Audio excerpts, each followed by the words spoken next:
Bonjour à toutes et à tous, bienvenue sur la chaîne. Et aujourd'hui, on va se faire les 12 médaillons d'or de la Shaw Brothers, film de Jen Kang. Donc j'en ai entendu parler, c'est un des films de la Shaw Brothers que j'ai pas vu, parce que j'en ai vu énormément, mais celui-là je l'avais pas vu, je suis passé à côté.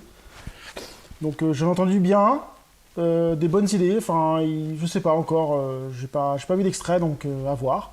On va lire un peu de quoi ça parle. Un péplum martial grandiose et épique. Durant la dynastie Song, un premier ministre corrompu, allié aux Mandchous, décide de fabriquer un faux décret impérial en 12 exemplaires, pour obliger son général à déposer les armes face à l'ennemi. Des patriotes chinois tentent alors de subtiliser les 12 médaillons avant qu'ils n'arrivent à destination. Bon, l'histoire classique d'histoire de Chine, qui peut être très intéressante.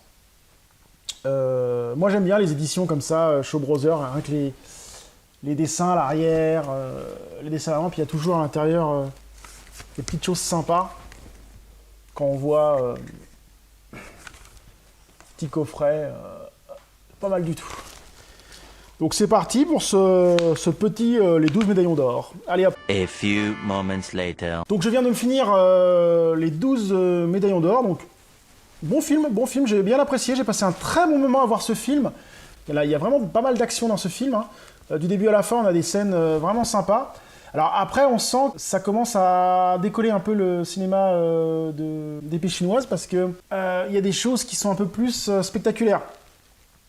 Moi, je me rappelle de certains Shaw Brothers qui étaient beaucoup moins spectaculaires. C'était des combats d'épée, mais pas à ce point-là. Là, on a des trucs un peu what the fuck. Par la suite, il y aura beaucoup de films qui seront un peu comme ça, avec des coups d'épée, des lancers de main.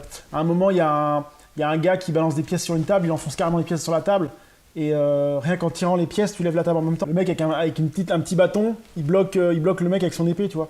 C'est vraiment des trucs exagérés, mais qui passent bien, qui sont assez agréables à voir. Et il y a de très bonnes idées. Rien qu'au niveau des armes, les armes, il y a pas mal d'idées assez sympas. Comment des chapeaux qui lancent des quenailles ou des flèches.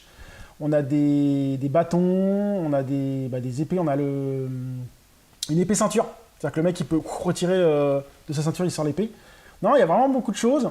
En plus, comme je disais, énormément de bastons dans tout le film. Il n'y a pas un moment d'arrêt. Il n'y a pas un moment d'arrêt. De bons trucs, non. Franchement, c'est un bon film. Ça reste un bon film et j'ai bien aimé. Pour moi, ça fait pas partie des meilleurs de la Shaw Brothers, ça c'est sûr et certain. Mais on passe un agréable moment. Non, franchement, j'ai bien apprécié. Alors si comme moi, vous aimez les vieux films des années 70 d'épée chinoise à la sauce Shaw Brothers, si vous n'avez pas vu les 12 médaillons d'or, je vous le conseille. C'est un film, vous allez passer un bon moment. Ça dure 1h40, je crois à peu près, ça se bouffe très bien. Bon après, faut être honnête, il y a certaines scènes qu'on mal vieilli. À un moment, il se passe une fille en hauteur, comme ça on voit que c'est un comment on appelle ça, un mannequin, ça c'est sûr. Puis il y a des scènes où quand les mecs ils sautent, les mecs ils sautent, hop, on voit le cut et puis le mec qui fait ça. En fait, c'est un autre acteur qui saute à sa place, quoi. Et enfin, c'est les détails, mais ça fait le charme de ce genre de film. C'est des films d'une époque, une autre époque, et moi je trouve ça excellent. Donc voilà, c'était les 12 médaillons d'or que je vous conseille si vous ne l'avez pas vu. Sur ce, je vous dis à très bientôt sur la chaîne. Salut!